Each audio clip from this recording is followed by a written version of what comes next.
pagkatapos mag-lunch, ayan, eto na, standby muna sa food court dahil napakainit sa labas.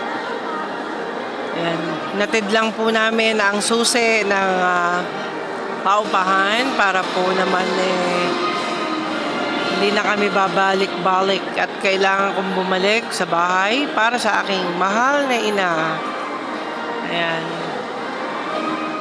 Okay.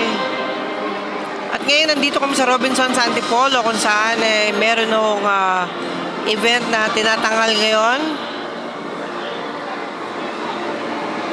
Ngayon po ay holiday celebration ng 38th year ng EDSA Revolution. Ay, napakaraming tao dito ba? Walang tigil.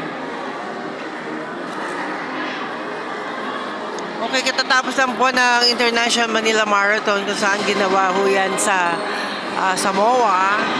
At ito nga, ngayon dito po kami sa Antipolo City para makita rin yung ibang mga pwesto na anim pong binibigyan ng oras para maipalinis, no? At so far dito sa Antipolo City in Barangay de la Paz, wala pa rin naupa, kaya hoping maipalinis din po. Okay, so guys, maraming salamat for the help. Ito pa uli si Jubilee Guzman dito sa My Voice and My Travel. Salamat po.